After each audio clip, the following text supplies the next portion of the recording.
축복을 선하겠습니다. 평안하십시오. 당신은 세계에 살릴 선교사입니다. 일어나 베델로 올라가십시다. 정말 우리가 이 땅에서 주님 앞에 가는 그날까지 하나님의 인도받는 가운데서 쓰임 받았으면 좋겠습니다. 그런 하나님의 소원들 가지고 오늘 약속의 말씀 붙잡는 가운데서 여러분 한 분 한 분이 가장 귀한 일에 쓰임받는 그 축복이 있기를 주의 이름으로 축원합니다. 여러분 기도해 주셔서 우리 교회 모든 렘넌트들과 또 우리 어르신분들이 제24 세계 렘넌트 대회에 함께 인도를 받고 왔습니다. 함께 아마 여러분 가지 못하신 분들도 또 생방송으로 들어와서 말씀들을 또 함께 인도받으셨고 또 함께 있는 현장에서 기도로서 함께 인도를 받아 나간 시간들이라 믿습니다. 특별히 이번 제24 세계 선교대회는 제2 RUTC 시대의 도전이라는 주제로 세 가지에 대한 도전을 말씀하셨습니다. 나를 향한 도전을 하고 또 세상을 향한 도전을 하고 또 시대를 향한 도전을 하라, 그렇게 미션을 주었습니다. 특별히 선포되어진 메시지들이 또 한 해 동안에 세계 각지에 흩어진 우리 렘넌트들 통해서 성취되어질 것입니다. 우리 참여하는 모든 렘넌트들과 성도님들 마찬가지고요. 또 함께 참여하지 못했지만은 또 메시지를 여러분 정리하셔서 여러분 현장에서 동일한 응답 누리기를 주의 이름으로 축원합니다. 특별히 저는 이번에 참여하면서 참 행복한 자리에 우리 모두가 서 있다라는 부분들을 확인하게 되었어요. 행복자로 하나님 우리를 쓰고 계시는구나. 특별히 이번에는 20주년 되어서 정인들의 축제라는 주제로 전체 내용들이 진행되어졌는데요.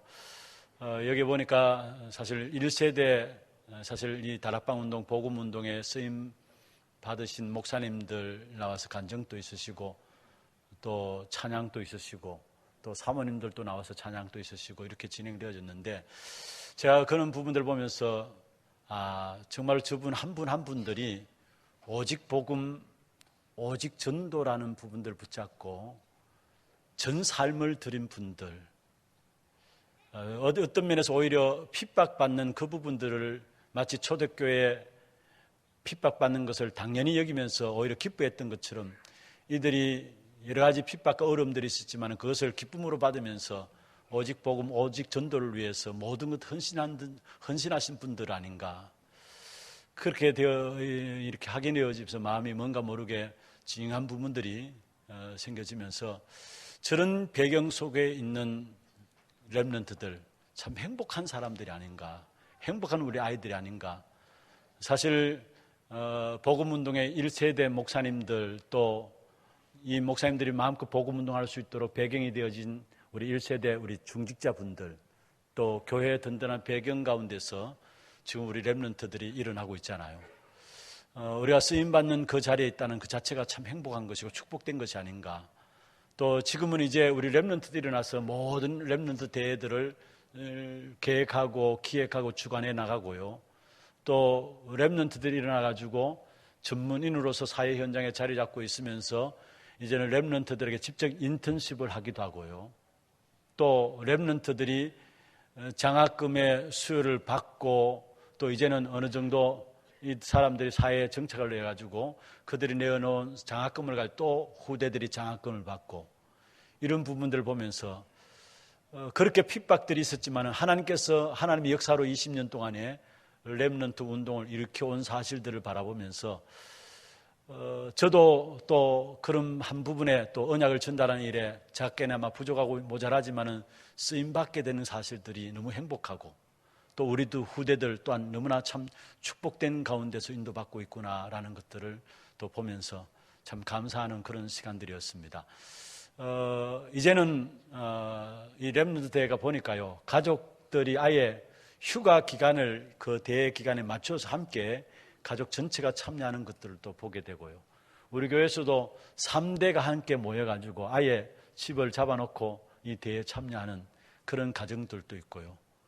또 우리 교회에 계시다가 서울로 가셨습니다마는 인사를 하세요. 그러니까 아이가 옆에 있어요. 그러니까 이분이 하시는 이야기가 이제 50일밖에 안 됐습니다. 태어난 지 50일밖에 안 된 아이를 데리고 렘넌트에 참여했어요. 그런데 이 사람이 사실은 이미 중고 청소년 시기에 렘넌트 대회를 거쳤고 그 귀중한 가치를 알기 때문에 또 결혼하고 나서 아이를 낳고 아이를 데리고 또 그 현장에 임한 사실을 보면서 정말 이 한 시대 하나님 가장 축복된 자리, 하나님 가장 원하시는 그 자리에 하나님 주시는 귀한 말씀으로 하나 되어서 세워지는 이 자리가 참 행복한 자리구나라는 것을 보게 되었습니다. 특별히 이번에는 한 55개국에서 17,000여 명 참여되었죠. 그리고 14개 국어로 통역이 되어지면서 지금 우리 RUTC 방송국이 나가는 110개국의 생방송으로 방송이 나가는 그런 메시지가 전달되어지는 그런 시간들이었습니다. 하나님께서 귀하게 여기시고 또 이 한 시대에 정말로 시대의 재앙을 막기 위해서 우리 후대들을 일으켜 가시는데 그 일에 우리 모두가 행복자로 쓰임받고 있다는 것, 감사하는 그런 축복이 있기를 주의 이름으로 축원합니다. 너무나 감사를 드리고요. 또 기도해 주시는 것 너무나 감사를 드립니다. 특별히 오늘 본문의 제목을 사는 날 동안에 남길 것, 사는 날 동안에 남길 것이란 제목으로 우리가 지금 창세기를 계속해서 살펴보고 있는데 렘넌트 대회를 마치고 나서 새로운 본문을 가지고 함께 인도받고자 하는 마음들도 없지 않아 있었습니다마는 그대로 성령의 인도를 받자 하는 마음으로 지금 지난주에 창세기 22장을 마무리하고 오늘 23장을 가지고 함께 사는 날 동안에 남길 것이 무엇일까라는 제목으로 말씀의 은혜를 나누고자 합니다. 오늘 본문에 보면은 한 장 전체가 사라의 죽음에 대한 부분입니다. 그리고 사라를 장례 지낼 매장할 땅을 아브라함이 돈을 주고 사들이는 그것이 오늘 본문 전체 한 장 내용이에요. 사실 이래 보면은 제가 본문 길지만은 조금 끊을까 싶어가지고 끊는 부분을 앞만 살펴봐도 끊을 수가 없어요. 전체를 다 읽어야 되겠다 싶어가지고 1절부터 20절까지 다 읽었는데 사실은 한 장 전체가 한 여인의 죽음에 대해서 나오고 있습니다. 그 한 여인의 죽음이 얼마나 귀중했으면 이렇게 한 장 전체에 대해서 나왔느냐 한번 생각해 볼 수 있어야 되고요. 또 그 한 여인의 죽음에 대해서 몇 세에 죽었다, 몇 년을 살다가 죽었다라고 기록된 곳은 사실 이곳밖에 없어요. 성경에 다른 곳 앞만 찾아봐도 사실 여자에 대한 죽음, 그것도 몇 년에 죽었다라는 기록은 여기밖에 없어요. 그렇다면은 사라의 죽음은 그냥 죽음이 아니라 하나님께서 가치 있게 보신 죽음이라는 사실이죠. 여러분 그렇다면은 우리의 생애가 하나님 앞에서 가치 있는 삶으로 정말 하나님께서 보실 때 가치 있는 생애로 쓰임받기 위해서는 무엇을 붙잡아야 될 것인가 오늘 본문을 통해서 좀 붙잡기를 원합니다. 특별히 우리 모두가 사시는 증인의 삶을 살아가고 있어요. 실패의 증인이 되어지든지 하나님을 믿음으로 말미암아 그리스도 안에 있는 축복을 누림으로 말미암아 성공한 것이 어떤 것인가를 진짜 예수 그리스도 안에 있는 축복이 무엇인가를 나타내는 증인이 되어지든지 간에 사실은 모두가 증인의 삶을 살아가고 있는 것입니다. 그런데 크게 분류를 해보면 세 가지로 분류를 내올 수 있습니다. 자신도 망하고 자신이 살았던 시대도 망한 적이 있었어요. 그때가 언제냐? 바로 롯의 때였습니다. 롯은 롯의 가족과 함께 자신도 망하고 사실은 그 시대도 망하게 되었죠. 롯의 자녀들이 모압과 암몬 족속을 이루고 결국 하나님을 대적하는 가장 앞선 자리에 우상 숭배하는 가장 앞선 자리에 서게 된 것이 바로 롯의 자녀들이었습니다. 한마디로 자신도 완전히 실패하고 그 시대도 소돔 고모라 유황불에 불타는 그런 시대가 망하는 그런 증인이 되어버린 겁니다. 그런데 성경에 보면 또 자신은 살고 그 시대는 망한 때가 있었습니다. 언제입니까? 노아 때입니다. 노아와 함께 그 자녀들은 그 가족들은 살았죠. 그러나 그 시대는 하나님께서 보실 때 사람들의 생각과 마음의 모든 것들이 악할 뿐임을 보시고 사람 지었음을 한탄하심으로 말미암아 물로 홍수로 심판할 것을 약속하시고 말씀대로 결국은 홍수로 심판을 내린 겁니다. 노아와 그 가족들은 살았지만은 그 시대는 실패했던 것입니다. 그런데 성경에 보면은 자신도 살고 시대도 살렸던 축복을 누렸던 사람이 있습니다. 바로 요셉입니다. 요셉은 자신이 살았을 뿐만 아니라 가족들 가문도 살리고요. 자신이 노예로 간 그 애굽조차도 살리고요. 그래서 애굽의 사람들이 요셉을 바라보면서 아버지여 했잖아요. 애굽조차도 살리고요. 그리고 그 시대도 살렸던 사실들을 우리에게 보여주고 있습니다. 여러분, 저와 여러분, 요셉처럼 우리도 살고 우리가 몸담고 있는 이 시대도 사는 그런 정인의 삶이 되기를 주의 이름으로 축원합니다. 그렇기 위해서는 우리가 붙잡아야 될 부분들이 있습니다. 먼저 첫 번째로 사는 날 동안에 하나님이 우리를 향하신 소원이 무엇일까? 이걸 붙잡아야 합니다.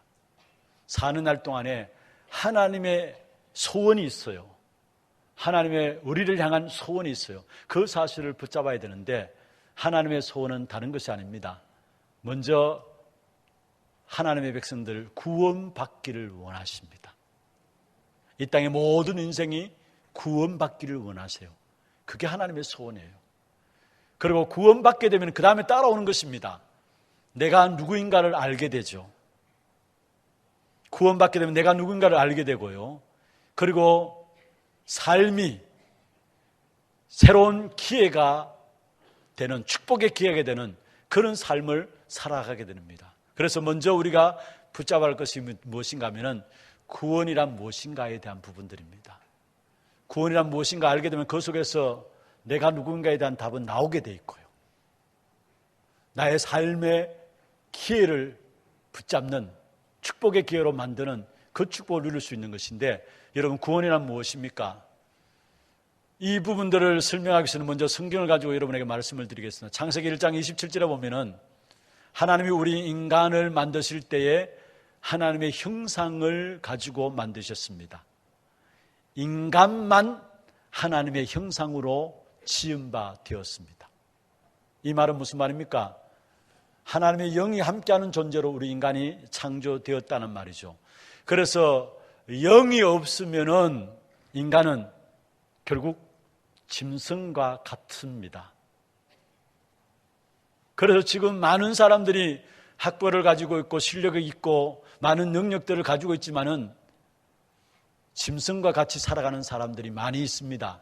왜 그렇습니까? 하나님의 영이 없기 때문에 그래요.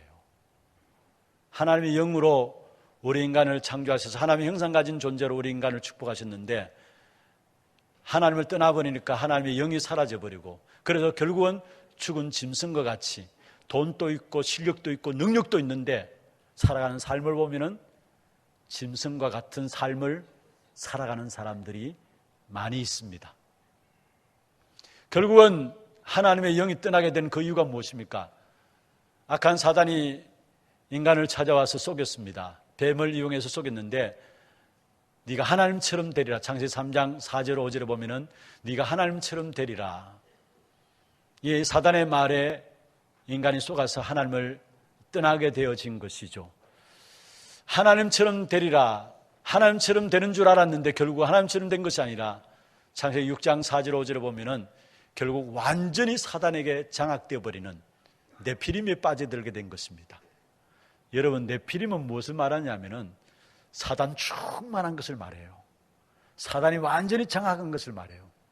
그래서 노아 시대 특징이 있잖아요. 좀 전에 말씀을 드렸습니다마는 사람들이 생각하는 것, 말하는 것들이 모든 것이 악할 뿐임을 보셨다 했어요. 어느 정도로 하나님이 안 되겠다, 인간을 멸해야 되겠다, 심판해야 되겠다 할 정도로 모든 생각하는 것들과 마음 생각하는 것들, 말하는 것들이 악했다 했어요. 완전히 사단에 충만한 것이죠. 아니, 하나님처럼 되는 줄 알았는데 결국 네피림에 빠졌고요. 결국은 인생은 창세기 11장 1절에서 8절에 있는 말씀처럼 모든 인생은 바벨탑으로 살아갑니다. 그래서 결국 인생은 무너지는 겁니다. 그 어느 누구도 예외될 수가 없어요. 그래서 결국 하나님을 떠난 인간에게 찾아오는 그 상태는 창세기 3장 16절에 20절에 보면은 하나님께서 하나님을 떠나자 말자 아담 하와에게 찾아왔어서 또 뱀에게 저주한 내용이 있죠. 사실은 16절에 20절에 보면은 여자는 임신하는 고통들, 아이 낳는 고통들을 더해야 될 것을 말하고 있고, 또 여자가 남편에게 순종하고 남편의 다스림을 받을 것을 말하고 있고, 땅도 수고하면서 땅이 아무리 수고하고 곡식을 내어도 땀 흘리면서 곡식을 거두는데 가시덤불과 엉겅퀴를 내릴 것이다 이야기하고, 모든 것에 저주가 임한 것이죠. 사실은 창세기 3장 16절에 20절에 하나님을 떠난 그 순간에 나타난 저주는 땅만 가시덤불과 엉겅퀴를 내는 것이 아니라 어쩌보면 모든 우리 인생의 삶에 끊임없는 가시덤불과 엉겅퀴가 계속해서 나오게 돼 있어요. 그걸 가지고 불신자 상태 6가지를 말하죠. 어떤 면에 하나님을 떠남으로 말미암아 영적인 문제, 정신의 문제, 육신의 문제, 내세의 문제, 후세의 문제, 이 모든 것이 사실은 가시덤불과 엉겅퀴입니다. 이게 끊임없이 우리에게 만들어지고 있는 것입니다. 결국은 그 중심에 있는 것이 죄입니다. 그래서 로마서 3장 10절에 보면 의인은 없나니 한 사람도 없다고 말씀하셨고, 로마서 3장 23절에 보면 모든 사람이 죄를 범하였음에 하나님의 영광에 이르지 못한다. 다시 말하면 창세기 1장 27절 하나님의 형상 놓쳐버렸다라는 겁니다. 죄로 말. 그리고 결과로 로마서 6장 23절에 보면 죄의 값이 바로 사망이다. 저주와 심판에 빠지게 되어진 사실을 말씀하고 있어요. 이 문제들을 그 어느 누구도 해결할 수가 없는 겁니다. 그래서 하나님이 길을 내신 것입니다. 로마서 5장 8절에 우리가 아직 죄인 되었을 때에 그리스도께서 우리를 위하여 죽으심으로 말미암아 하나님이 우리에게 대한 자기 사랑을 확증하셨느니라. 할렐루야. 언제요? 우리가 죄인 되었을 때, 우리가 전혀 하나님을 모르는 그 상태에 있었을 때, 그래서 끊임없는 저주와 재앙 가운데 살아갈 수밖에 없었던 우리들에게 하나님이 길을 내셨는데 그리스도를 보내시사 하나님께로 나갈 수 있는 길을 열으신 것입니다. 무엇보다도 우리가, 여러분, 인간은 그 어떤 것으로도 구원받을 수 없어요. 그래서 하나님이 일방적으로 우리와 의논하지 아니하시고 길을 여신 거예요. 우리가 아직 죄인 되었을 때 그 어떤 인간도 구원받을 수 없기 때문에, 여러분, 유해지 운동하는 사람들이 이야기하는 것처럼 네가 스스로 하나님 될 수 있다. 진짜입니까? 가짜입니다. 속는 겁니다. 사단의 최고의 속임수 아닙니까? 그게 지금도 모든 인생들이 쏘가 넘어가요. 불교에서 말하는 것처럼 네가 부처가 될 수 있다, 네가 해탈할 수 있다, 다 속는 겁니다. 우리는 절대 우리 자신들을 구원할 수 없어요. 그래서 하나님이 우리를 위해서 그리스도를 보내주신 겁니다. 언제입니까? 우리가 죄인 되었을 때에 그리스도께서 우리를 위하여 죽으심으로 하나님이 우리에게 대한 자기 사랑을 확증하시느라 말씀했습니다. 분명한 것은 우리가 구원받지 못하면 영원히 지옥 가운데 거하게 됩니다. 여러분, 이 땅에서 영원한 존재가 있습니다. 하나님이 영원하신 분이시고요, 우리를 멸망시키는 사단의 존재, 영원한 존재입니다. 그리고 우리의 영혼이 영원합니다. 사실은 우리의 육체와 영혼이 우리 인간이 구성된 것 아닙니까? 그런데 이 육체 속에 담겨진 영혼이 육체를 빠져나가는 것을 가지고 죽음이라 해야 합니다. 그러면 육체는 어디로 돌아갑니까? 흙으로 돌아가요. 그 영혼은 영원한 것입니다. 그래서 우리 육체 안에 영혼이 담겨져 있을 때야 구원받을 수 있는 기회예요. 천국의 상급을 준비할 수 있는 전도의 축복을 누릴 수 있는 기회입니다. 언제? 우리의 육체 속에 영혼이 담겨져 있을 때. 육체 속에 담겨진 영혼이 육체를 떠나는 것을 가지고 죽음이라 이야기합니다. 그러면 육체는 흙으로 돌아가요. 우리의 영혼은 죽는 존재가 아니에요. 소멸되는 존재가, 어떤 단체에서 이야기하는 것처럼 소멸되는 존재가 아니에요. 영원한 존재입니다. 그래서 우리 인간은 하나님을 만나지 못하면, 다시 말하면 구원받지 못하면 영원한 지옥 가운데, 영원한 고통 가운데 빠지게 되는 것입니다. 이 문제를 하나님이 해결하시기 위해서 그리스도를 보내신 거예요. 그 그리스도를 보내시다 우리를 지옥 권세에서 꺾으시고 사단의 권세를 꺾으시고 영원한 재앙의 문제를 해결하신 것입니다. 그래서 그리스도 자신이 피 흘려 주심으로 말미암아, 그래서 히브리서 9장 12절에 보면 그렇게 말씀하고 있죠. 염소와 송아지의 피로 하지 아니하고 오직 자기의 피로 영원한 속죄를 이루사. 오직 자기의 피로 영원한 속죄, 영원한 고통, 영원한 지옥의 멸망 가운데 빠져 있어야 될 우리들에게 오직 자기의 피로 영원한 속죄를 이뤘다 했어요. 구약시대에는 염소와 송아지의 피를 가지고 하나님께 제사장이 나가서 그때마다 죄질 때마다 우리의 죄를 용서받아야 합니다. 이제는 그럴 필요가 없이 그리스도께서 십자가에서 우리를 위해서 피 흘려 주심으로 말미암아 영원히 단번에 완전히 다 우리의 저주의 문제 끝내신 것입니다. 믿습니까? 그래서 염소와 송아지의 피로 하지 아니하고 오직 자기 피로 영원한 속죄를 이루사 성소에 단번에 들어가셨느니라. 할렐루야. 여러분, 우리가 구원받지 못하면은 어느 누구도 영원한 저주 가운데 빠져나올 수가 없는 것입니다. 그래서 하나님 우리에게 그리스도를 보내신데 우리가 언론하지 않아야죠. 일방적으로 하나님께서 길을 여신 것이죠. 그래서 이 그리스도를 믿고 영접하는 자에게 하나님이 말씀하셨습니다. 하나님의 자녀된다. 영접하는 자, 곧 그 이름을 믿는 자들에게 하나님의 자녀되는 권세를 주셨으니, 그냥 하나님의 자녀로서 끝나는 것이 아닙니다. 하나님의 자녀로 되는 순간에 우리에게는 영원을 기업으로, 영원한 기업을 우리에게 주신 겁니다.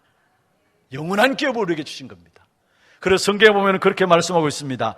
히브리서 9장 15절에 보면은 그는 새 언약의 중보자이시니 이는 첫 언약 때에 범한 죄에서 속량하려고 죽으사 부르심을 입은 자로 하여금 영원한 기업의 약속을 얻게 하려 하심이라. 영원한 재앙 가운데 있는 우리가 구원받는 순간에 하나님의 자녀되는 그 정도가 아니라 영원한 기업을 얻게 되어지는데 그리스도로 말미암아, 그게 바로 9장 15절에서 말씀하고 있는 것입니다. 그는 새 언약의 중보자다.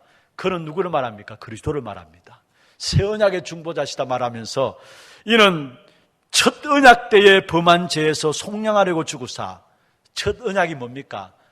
우리 인간에게 선악을 알게 하나 무엇일가를 따먹지 말라, 먹는다는 정령 죽으리라. 첫 번째 주신 언약이죠. 원죄의 사건입니다.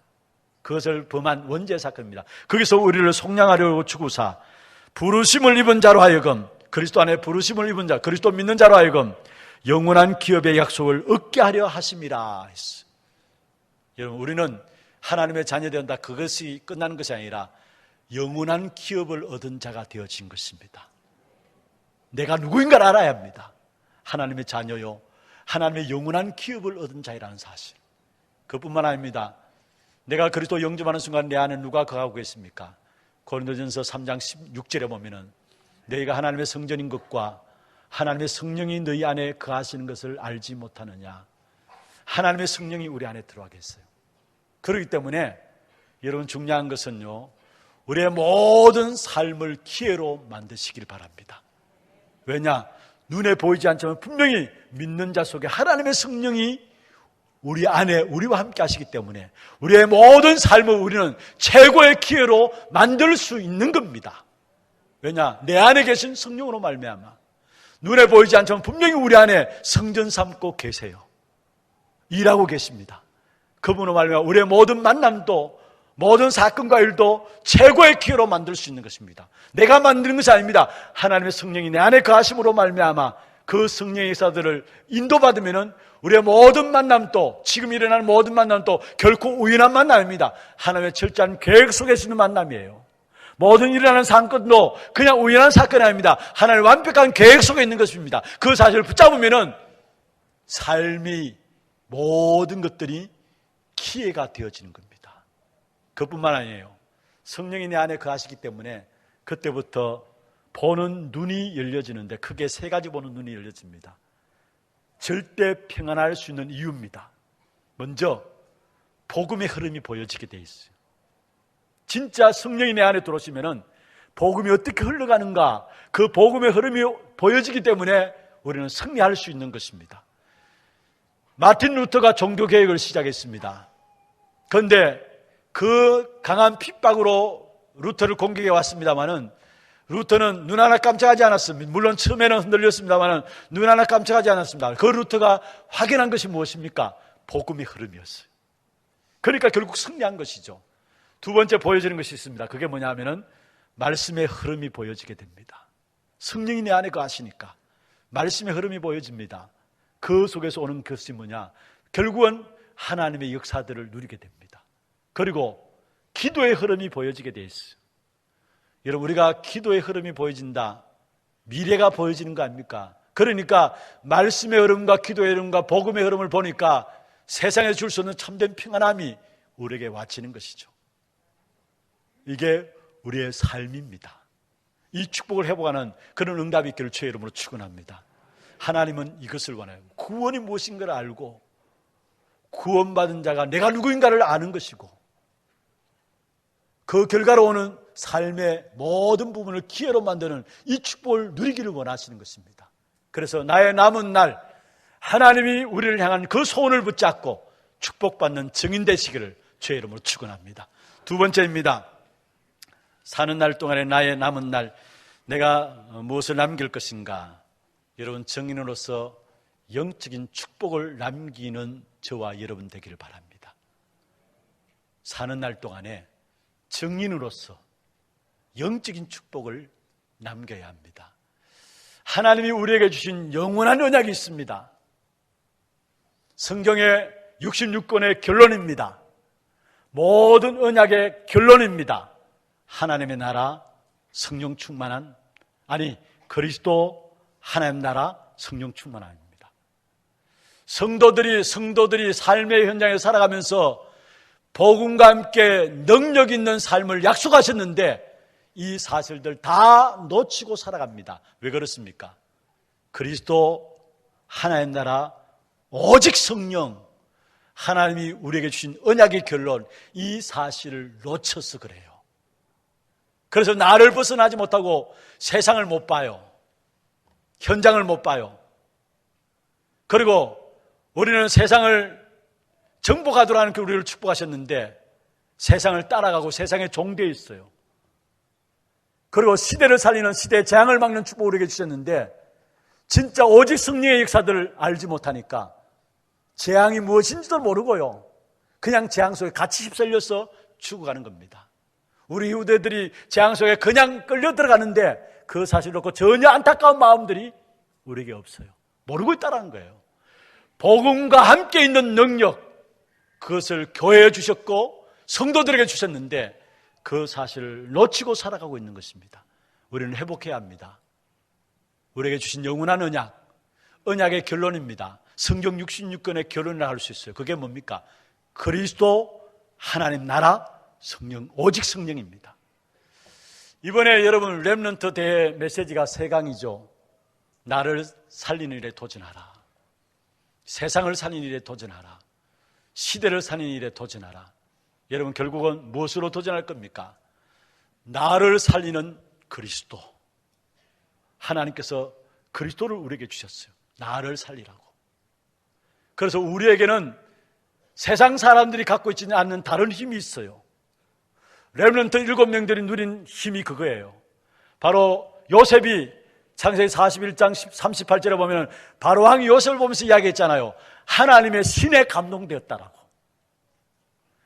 이사야 6장 1절에 13절에 보면은 위기 때 이사야 선지자에게 주신 보좌의 축복, 그게 세상 속에서 세상 사람들이 알지 못하는 다른 힘입니다.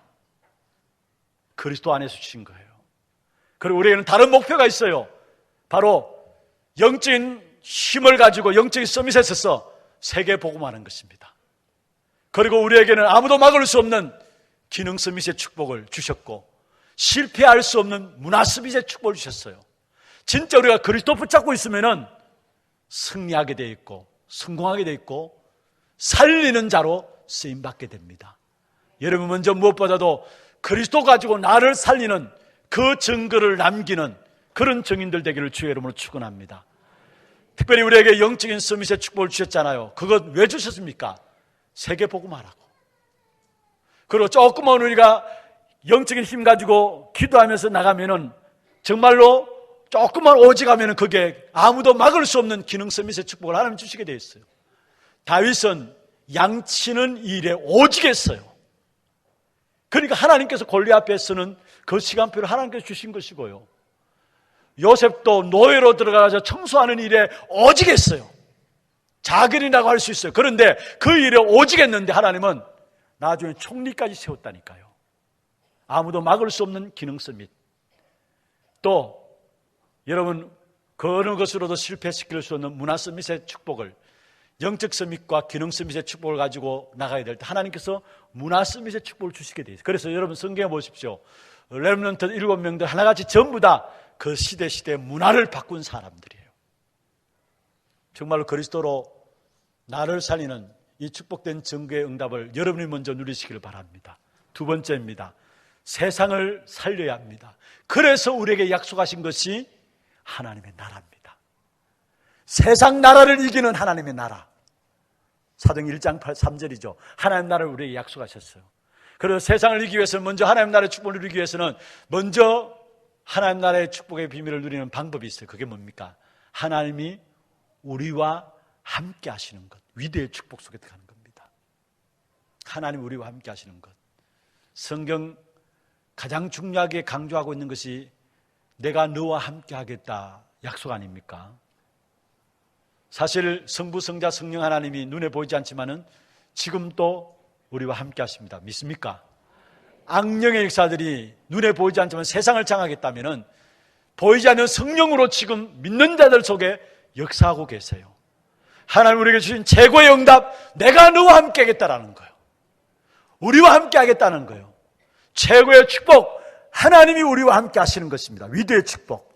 이 축복의 비밀을 아는 자를 통해서 하나님은 시대의 재앙을 막는 축복의 역사들을 감당케 하십니다. 세상의 재앙을 막는 역사를 감당케 하세요. 시대마다 보세요. 세상 속의 재앙의 역사들을 누가 막았는가? 7번의 재앙의 역사들을 하나님 함께 하시는 축복의 비밀을 가진 렘넌트 7명 통해서 7번의 재앙의 역사들을 막으셨다니까요. 그 재앙의 역사를 막는 사람 통해서 하나님은 교회를 살리는 축복, 교회가 무엇인가를 알게 하고 교회를 살리는 축복을 주시게 되어 있어요. 여러분 중요한 것은 교회가 회복되어져야 세상이 살게 되어집니다. 교회를 회복할 수 있는 축복이 누구에게 주어졌느냐? 하나님이 함께 하시는 비밀을 가진 자가, 정말로 그 사실을 아는 자가 재앙 맞는 일에 나가게 될 때 그를 통해서 교회가 회복되어지는 그 축복의 역사들을 하나님께서 맡기신다는 사실이에요. 그리고 교회라는 것은 모이는 교회와 흩어지는 교회와 미래의 교회가 있죠. 여러분 우리는 교회 속에 모여가지고요 구원의 은혜에 대한 감사가 있고요, 말씀을 집중적으로 받으면서 말씀에 대한 포럼 가지고 집중하면서요, 그러면 치유가 일어납니다. 그리고 또한 말씀 속에서 미래도 보여집니다. 모이는 교회에서 그 5가지 포럼되어지면요, 그게 교회 속에 흑암의 역사들, 재앙의 역사들이 꺾여지는, 해결되어지는 그 축복의 역사들이 나타나게 돼 있어요. 흩어져서 뭡니까? 이 축복의 비밀을 가지고 현장에 가면은 문화의 흐름을 바꾸는, 현장교회 문화의 흐름을 바꾸는 그 응답이 오게 돼 있어요. 그리고 이 축복된 응답을 가지고 또 미래는 우리가 영적인 언짢은 힘을 가지고 우리의 배경, 보좌의 배경을 가지고 미래 영적인 문제의 흐름을 바꾸는, 영적인 문제의 흐름을 치료하는 그런 축복된 증인들로 우리를 세우시게 될 것입니다. 그래서 조금만 하나님의 나라라는 단어를 가지고요, 오늘 내가 누리면 됩니다. 기다리면 됩니다. 그리고 하나님 나라가 보여지면 도전하면 됩니다. 그게 바로 세상을 살리는 귀한 축복입니다. 그래서 먼저 저와 여러분이 오직 그리스도 충만함으로 세상을 살리는 일에 증거 가지고 이 축복의 역사들을 우리 후대에게 남기는 그런 증인들 되기를 바랍니다. 마지막 3번째입니다. 현장을 어떻게 살릴 것입니까? 우리의 힘은 안 되기 때문에, 그래서 우리에게 오직 성령을 약속하셨어요. 정말로 우리가 오직 성령의 약속을 붙잡고 현장을 살려야 되는데, 여러분 현장에는 아무도 할 수 없는 일들이 있어요. 또 아무도 못 고치는 일들이 있어요.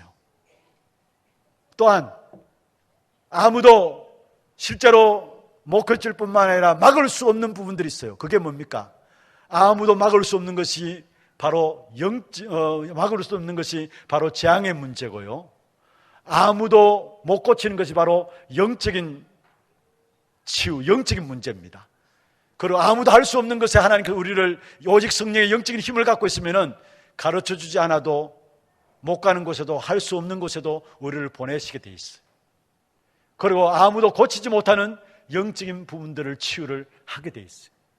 아무도 막을 수 없는 재앙의 역사를, 재앙의 능력을 막는 역사들을 오직 성령으로 말미암아 하게 돼 있어요. 그래서 우리는 62가지 계속해서 우리가 훈련받은 내용들 그 속에 들어가서 참 행복을 누리면은 오직 성령의 역사 가운데서 시대를 살리는 축복을 누리게 돼 있다는 사실입니다. 저와 여러분 오직 그리스도, 오직 하나님 나라, 오직 성령으로 나를 살리고 세상을 살리고 시대를 살리는 일에 증거 가지는 증인들 되기를 주의 이름으로 축원합니다. 내가 남겨야 될 가장 중요한 것들이 있다면 이 축복입니다. 오직 그리스도, 오직 하나님 나라, 오직 성령, 영적인 축복, 내가 남겨야 될 가장 귀중한 거예요. 마지막 말씀을 맺겠습니다. 사실은 성경을 보면요, 출애굽한 역사들 기준으로 해서 성경을 쭉 설명을 하고 있어요. 그런데 출애굽에서 광야길을 가는 40년 동안에 이스라엘 백성들의 삶을 출애굽기에 기록하고 있잖아요. 그런데 40년보다 훨씬 더 이스라엘 백성들이 애굽의 노예 살해한 생애는 430년입니다. 그런데 노예 살해한 430년의 생활들은 기록한 내용들이 거의 성경에 보면은 없습니다. 전무합니다. 출애굽한 이후의 모든 이스라엘 백성들의 삶을 성경에 기록하고 있어요. 무엇을 말씀하신 줄 아십니까? 저와 여러분 구원받은 이후에 한순간 한순간, 한 삶 한 삶, 한 시간 한 시간이 너무나 귀중한 가치가 있다는 사실을 말씀하고 있어요. 구원받지 못한 상태에 아무리 열심히 살고 아무리 바르게 살고 아무리 착하게 살고 모든 걸 다 가지고 있다 할지라도 하나님 보실 때는 그건 아무것도 아닙니다. 그래서 430년 동안에 노예살이하던 이스라엘 백성들의 그 기록은 거의 전무입니다. 그러나 출애굽한 이스라엘 백성들의 삶을 하나님이 상세하게 기록하고 있습니다. 우리는 먼저 구원받아야 된다는 사실이에요. 그리고 구원받은 저와 여러분 순간순간 선택함에 있어서 무엇을 선택해야 될 것인가? 오늘 본문에 보면은 아브라함이 자기 아내 사라의 묘자리를 돈을 주고 사잖아요. 그게 막벨라 굴이거든요. 헷 족속에게서 막벨라 굴을 사는데 그 막벨라 굴은 가나안 땅의 출발점입니다. 그런데 원래 장례 치를 때 보면은 거의 묘자리를 고향에 가서 쓰잖아요. 그러면은 사라의 고향이 어디입니까? 갈대아우르입니다. 고향 가서 묘자를 써야 되는데 고향에 가서 묘자를 쓰지 않고 막벨라 굴에 장례 지냅니다. 무슨 말입니까? 막벨라 굴은 가나안 땅의 첫 시작인데 가나안 땅은 메시아 보낼 땅, 우리 인생의 문제 해결할 그리스도 보낼 약속의 땅 아닙니까? 그 막벨라 굴을 바라보면서 언약을 잊지 않도록 순간순간 사실은 복음을 선택한 것이죠. 그렇습니다. 구원받은 저와 여러분 살아가는 삶에 진짜 선택함에 있어서 정말로 이것이 복음의 유익됨인가 선택하시면 됩니다. 정말 이것이 복음에 유익한 것인가 그 기준으로 선택하셔야 된다는 말이에요. 그리고 그 땅을 사는데 아브라함이 땅을 살려고 할 때 헷 족속 에브론 사람들이 아브라함에게 요청합니다. 그 땅 네가 그냥 가져가라. 그냥 돈 필요 없다 가져가라 했어요. 네 마음대로 좋은 땅 네가 매장지를 삼고 네 마음대로 가져가라 했습니다. 만약에 우리 같으면은 네 마음대로 가져가라 했으면은 공짜로 가져가라 했으면은 아 이게 응답이다 하고 이런 응답이 어디 있겠냐 하면서 그렇게 나올 거 아닙니까? 그렇잖아요. 그런데 아브라함은 노했어요. 그리고 또 만약에 땅을 요구했을 때에 가져가라 그래도 그렇지 내가 좀 얼마는 주고 사야 될지 아느냐. 그래서 좀 깎자 하고 나올 거 아닙니까? 그런데 아브라함은 처음부터 계획을 가지고 있었어요. 계획 가진 그 돈을 그대로 주면서 은 400세겔인데 그대로 주고 샀어요. 그 일에 헤브론 사람들을 증인으로 세웠어요. 앞으로 그 땅에 대한 소유권에 대한 부분들의 문제들이 나올 것을 알고 증인으로 헤브론 사람을 세우고 돈을 그대로 주고 샀어요. 무슨 말입니까? 아브라함은 복음의 가치를 제대로 알았다는 말입니다. 복음의 가치를 제대로 알았다는 말입니다. 여러분, 우리의 삶이 진짜 하나님 보시기에 인정하는 삶은 구원받을 때부터 시작됩니다. 아무리 여러분 열심히 살고 바르게 살고 많은 좋은 일을 했다 할지라도 그리스도로 말하면 구원받지 않았다. 하나님 앞에 아무 쓰잘데없는 겁니다. 구원받는 순간부터 그 삶을 하나님께서 축복하시고 그 삶을 인정하는 삶이에요. 그리고 구원받았습니까? 순간순간 우리의 선택을 이것이 과연 복음에 유익한 것인가? 그걸 따라 선택해야 합니다. 그리고 그 정도가 아닙니다. 진짜 내 모든 것을 주고도 살 수 있는 복음의 가치를 깨닫는 자를 통해서 그 축복의 역사들이 우리 후대들에 그대로 전달되게 돼 있어요. 이 일에 저와 여러분 증인되셔서 우리 후대들에게 이 복음의 가치가 그대로 전달되어지는 그 축복을 누리는 우리 하나교회 모든 성도들 되기를 주의 이름으로 축원합니다. 전능하신 하나님 아버지 감사합니다. 우리의 사는 날 동안에 정말로 하나님 우리를 향한 소원들이 무엇인가를 바로 알고 깨닫고 누리게 하여 주시고 또 우리가 사는 날 동안에 우리의 후대들에게 나를 살리고 세상을 살리고 시대를 살리는 그 축복의 증거를 볼 수 있는 그런 우리 모든 성도들 될 수 있도록 도와주옵소서. 살아계신 주 예수 그리스도 이름으로 감사하며 기도드리옵나이다. 아멘.